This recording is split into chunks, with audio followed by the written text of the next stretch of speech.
Guys, namili si Daddy Park sa Santa Maria.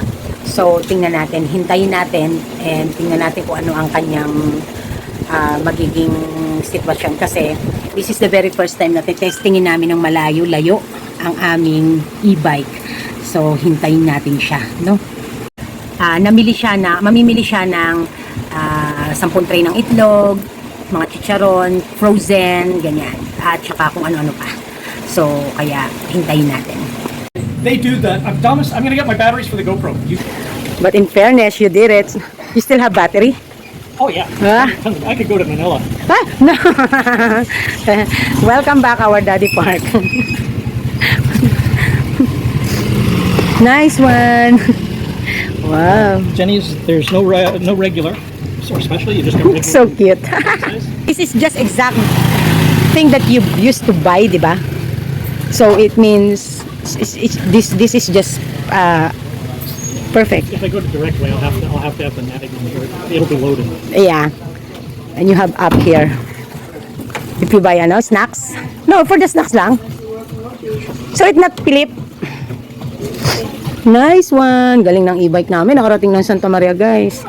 Daddy said going to Santa Maria from here, Pandi, is around 10.7 kilometer.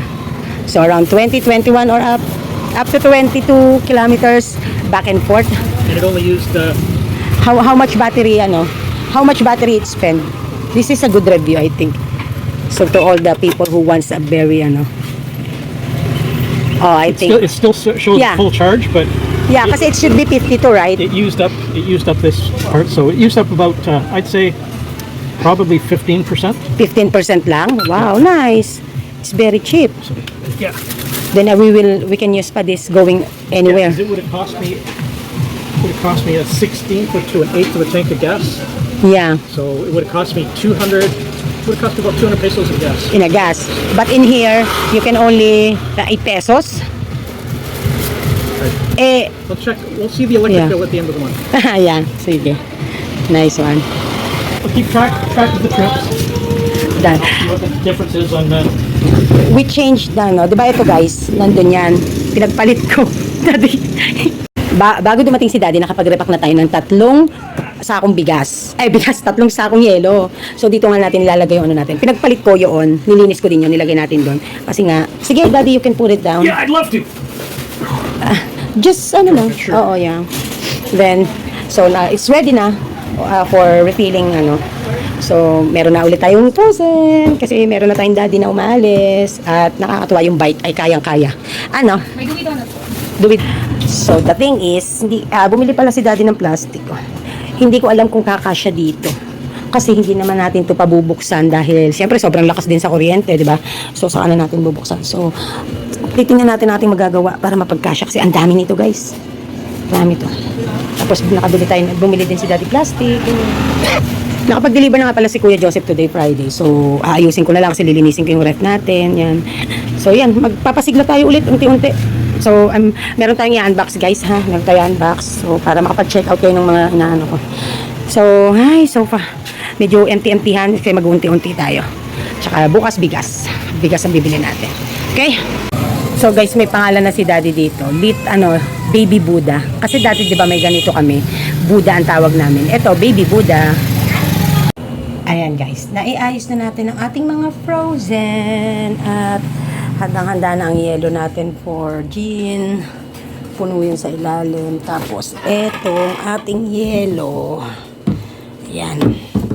Okay, yung mga mabibigat na work ay nagawa na natin. Konting linis-linis na lang dito. So eto yung dati natin pinaglalagyan ng yelo at saka good as pa to. Kasi reserved to pagka napakalakas ng ice cream. Dito tayo mag-i-stock. Kaya hindi rin pinupull out ni ni Ace kasi yun nga kinukulang ako ng lalagyan. Okay? Now it's about time to unbox para ma-display na natin to. At magre-refill pa ako ng mga alak at saka more soft drinks kasi nag-deliver nga si Kuya Joseph today. So, today is a very fulfilling and busy day kasi pagre-restock ang ginagawa natin, paunti-unti, pasisiglahin natin ulit Kung ano ang meron, yun ang ating pagkakasyahin. Yung sales naman, hindi din naman masyadong nabago. Ganun pa din. Matumal pa din, pero tuloy-tuloy lang eh. Wala tayong magagawa. Ganun talaga, di ba? Ayan guys, pasensya na ako maingay. Sa dami ng trabaho ko, kailangan isingit ko na to. Isingit na natin yung mga dapat natin isingit. At kung kaya natin mag-vlog ng araw, mag-vlog tayo. Kasi, guys, hindi na ako nagpapalate dito sa tindahan. Kasi isa sa mga reconciliation na ginawa natin sa pagsasama namin ni Daddy ay syempre yung ayaw niya na ng sobra akong nagpapalate. Kasi, ganun nga eh. Kung maraming iniisip at problema, same din naman, hindi pa rin matatapos or hindi pa rin agad-agad masusolusyonan. So, pero yung health at yung ating pahinga, eh, hindi na maibabalik pa na alam mo yon. So, kaya ang gusto ng Daddy, kailangan ay nasa bahay na ako nang hindi sobrang late. So, kaya tinuturuan na natin ang mga customers natin na as much as possible, they catch me up until 11 hanggang 12. No? Pinakamatagal na ang 12. So far, mula nung nag-trip ang Daddy, ay hindi na ako umuwi ng napakamadaling araw. Yung as in, minsan nga wala nang uwian. Unless, holiday, yung talagang as in worth na magpuyat, yon medyo excuse yon kasi para naman sa business. Pero, most of the time, ay hindi sobrang late. Hindi kailangan magpa-late yun. So, isa din kasi para yung, ay paano nakakapag-catch up kami, natutulog siya ng may katabi siya, may kasama pala siya sa buhay. Ayun. So, kasi naging ganun lang naman ako kasi ang dami akong iniisip. Yun. But I learned na hindi kailangan ng masyadong magpakalugmok sa problema or sa mga iniisip kasi there's still tomorrow to solve it. So, medyo maputla ang inahan natin. Hayaan nyo na. Natural vlog yan. So, at medyo maingay kasi mainit, no? Ayan. So, nakakatuwa lang kasi alam nyo talagang kahit sa totoo lang dahil ina-enjoy na ng Daddy part nyo ang kanyang retirement, eh, still tinutulungan pa rin. Ayan. So, ang mga bata, malaki din ang tulong ng mga bata. Kaya hindi na namin kailangan talaga basta-basta ng katuwang. Unless merong super duper na gagawin na talagang kailangan ay mag-hire kami ng gagawa. So, halimbawa, pagdadamo dun sa property namin, at saka dito sa likod, yun, nag-hire na ako ng ano nun. So, nakakatuwa lang kasi parang na-refresh ulit yung aming mas nagpo-focus na ako ngayon doon sa relationship ko sa mga anak ko at saka sa kay Daddy. Grabe, umiidad ng inahan nyo. So, kasama na din doon is yung mapanatili ko yung aking diet, no? Kumakain ako ng umagahan, full glass ng breakfast kapag maaga ako dito. Sometimes brunch na siya. Then, hindi ako kumakain ng tanghalian. Nagwe-wait na ako ng dinner. So, it helps me slowly losing weight. And then, after that, saka na lang ako medyo magtutone, magha-hardcore. So, yun. So, ang ating first item ay ang chocolate stone. Ayan. At ito yung mga pinakakaabangan ng mga bata. Hinihintay nila. Ito. Ang clay.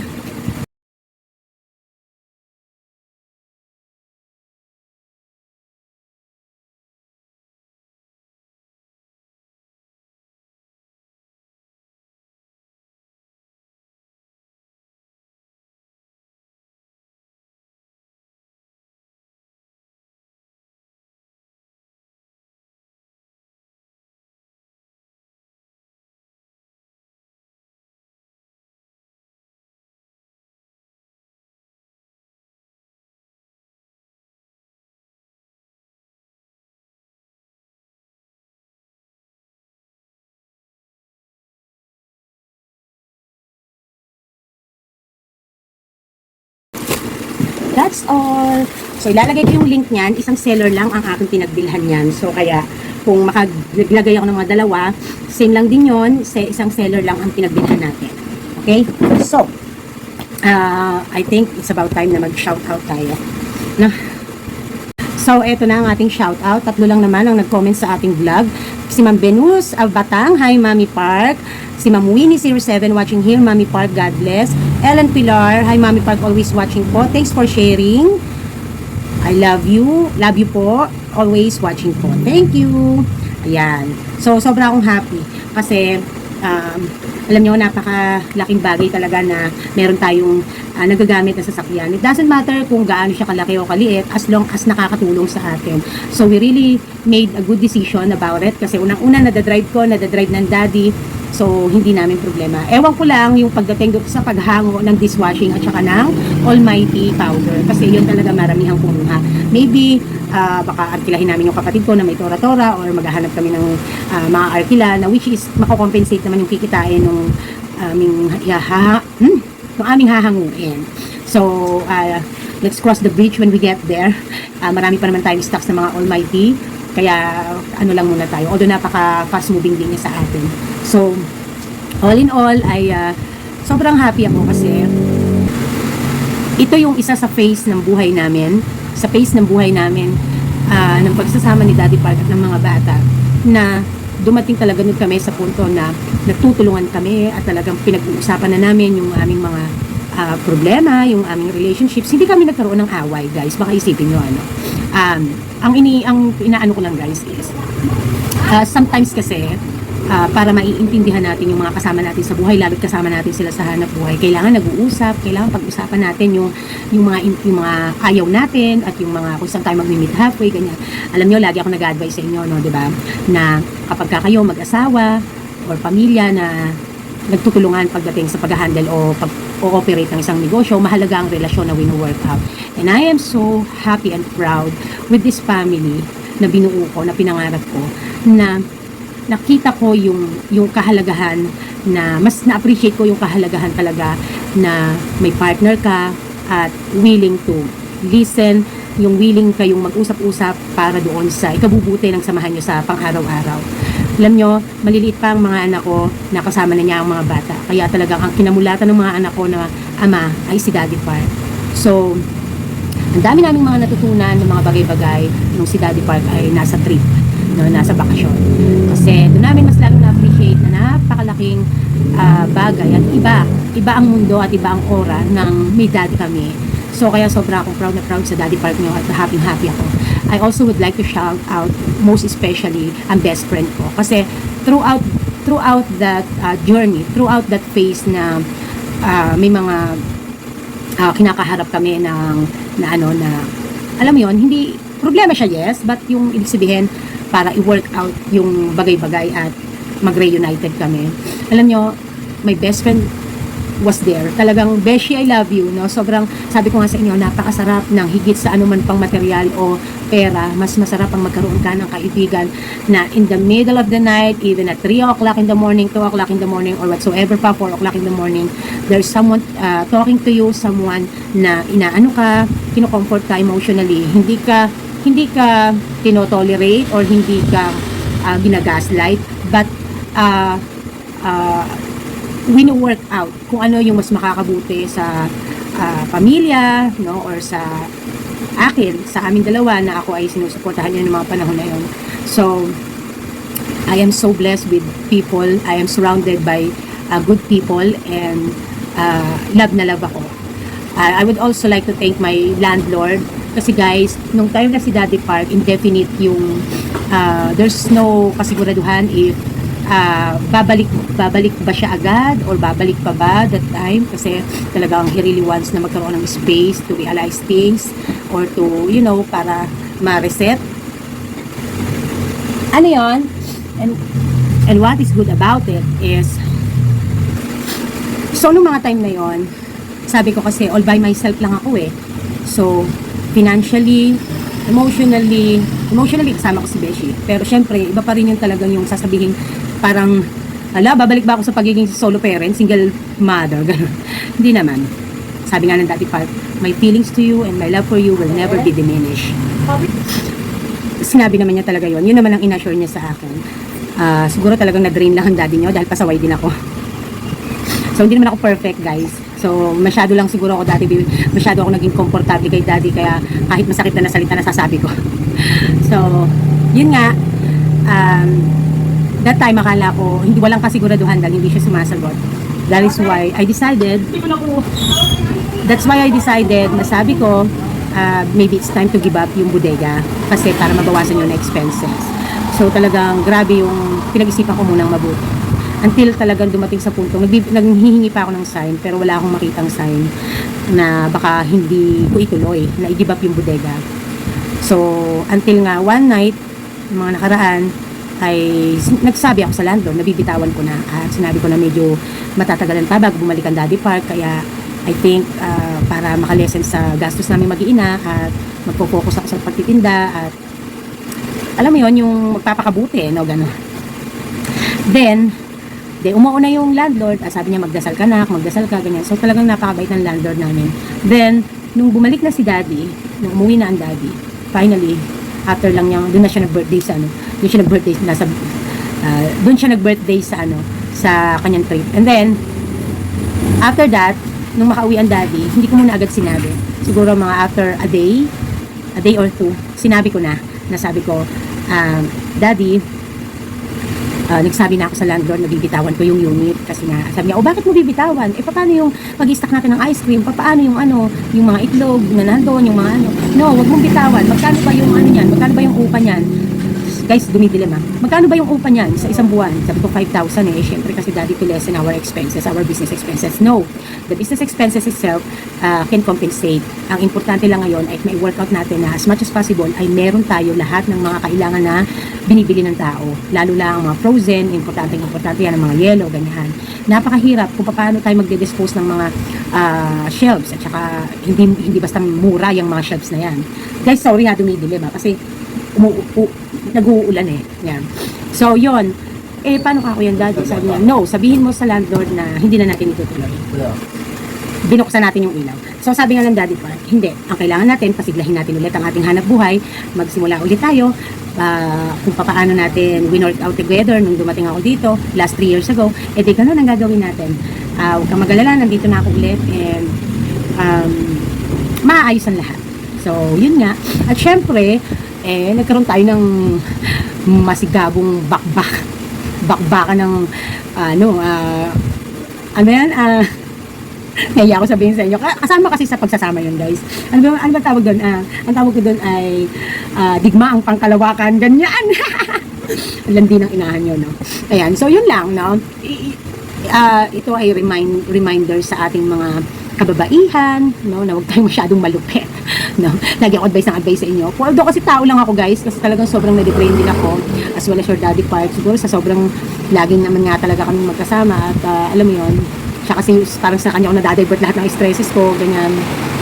But all in all, ay ang importante kasi yung mahal nyo pa ang isa't isa, mahal nyo ang isa't isa, at dahil dyan ay kailangan na magtulungan kayo, wala kayong choice kundi kayo lang magtutulungan at magsasama sa hirap at ginhawa. Yun, ganon, no?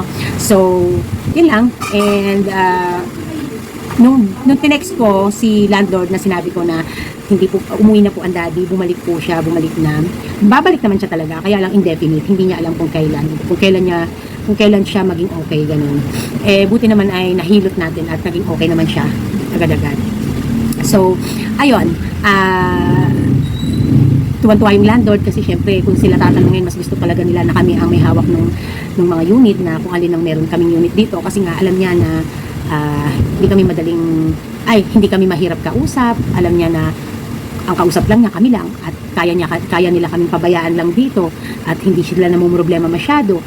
So, kumbaga ba, parang mabait kami, behave kaming mga tenant niya. So, kaya sobrang pasalamat siya na we change our mind kasi talagang they're about to to post na sooner or later ay yung last unit ay magiging available na para sa ibang gustong rumenta. But buti na lang talaga ay bago ako hindi ako nagmadali kasi nga may may down payment yan may 1 month deposit and 1 month advance. So, kaya lalakad pa yun. Umuwi na naman na din agad ang dadihan nyo, no? Ang Daddy Park. So, kaya, nung mapag-usapan namin, ayun. So, kaya, nakakatuwa lang. Kasi, iba pa rin talaga yung medyo spacious ang iyong tindahan at makakakilos ka at talagang lahat ng gusto mong ilagay ay nailalagay mo. Ang kagandahan talaga sa landlord namin, napaka-supportive, no? Wala kang maririnig at lalo na kahit sabihin pang halimbawa, tita, pwede po bang pa-move ng date ng singil kasi alanganin po sa araw, bebenta pa po kasi ng weekend at mas maganda kahit pa paano mas makapaghahanda, pwede po bang i-move. Wala kang maririnig sa kabila. Sabi lang, okay, ganun. Wish granted. Ganun lang siya mag-text. Ganun siya hindi siya talaga mahirap kausap. Hindi madiwarang kausap. Napakabait. Talagang, sabi nga niya, sobrang tuwan-tuwa ako kasi pinagdasal talaga kita at talagang true love ang inyong maganda talaga yung samahan nyo na ganyan na wini-work out niyo yung mga bagay-bagay. So, yun lang. So, yun lang ating vlog for today's video. Maraming salamat sa inyong pakikinig at marami pa tayong pagsasamahan. Ang susunod namin nag-adventure ni Daddy together. Pupunta kami sa NWOW para magpakabit ng fan kasi hindi nila kinabitan ng fan yung aking unit. May fan dapat yun nakasama. So, ang plano ng Daddy Park ay i-upgrade ang gulong gulong na dalawa sa likod para daw medyo mas maganda ang lakaran, no? Yung medyo gagawin niyang a little bit jumbo, yung parang donut, yung gulong sa likod. So, naghahanap na si Daddy ng perfect na wheels para doon. So, sobrang happy siya. Tuwan-tuwa siya dun sa kanyang bagong sasakyan ngayon. No? So, kasi binili ko yon, pinangalan ko talaga sa aming dalawa. Basta bumibili kami ng sasakyan, lagi nakapangalan yun sa aming dalawa. So, yun. And that's it. I'm so happy kasi hindi na namin poproblemahin kung makakarating ba kami ng Santa Maria kasi marami talagang maa-access na mga produkto sa Santa Maria, lalo na yung frozen na mas mura-mura at mas maraming option na mabibili doon. Meron din naman dito pero talagang medyo mahal ng konti. So, pero yung mga grocery items, kahit dito pwede nang ipamili yan. Kapag ka medyo kinulang ka, o takbo dahil may e-bike naman, nakakatawa, nakalabas ka pa. No? So, I have also the reason to go out. Hindi katulad noon, halos di talaga ako na lumalabas ng tindahan, ng subdivision. Talagang as in puro si Daddy, lahat. Ngayon, kahit pa paano, kapag kami mga simpleng itatakbo lang, hindi na kailangan maglabas ng malaking sasakyan, although hindi naman malaki yung minivan namin, pero kahit na, para sa pamimili ng halagang 5,000, 10,000, tapos dadalhin mo pa yung van, parang medyo hassle. Kasya naman na siya sa e-bike. So, napakatipid ka na. Mabagal nga lang compare sa mga normal na sasakyan de gasolina. Pero, pasasaan ba't makararating din sa Paroroonan. So, may deliver ako ng Monay ng mga tinapay today. So, andyan, kakahinto lang. So, hindi ko na isasama sa vlog. Bye! This is Mommy Park and this is Tim Park nagsasabing, Tindera is my proud career. Nakakatawa. Sarap lang sabihin. Parang nerd-kindle kami, kanga ng best friend ko. Bye! Ikilip pang inahan.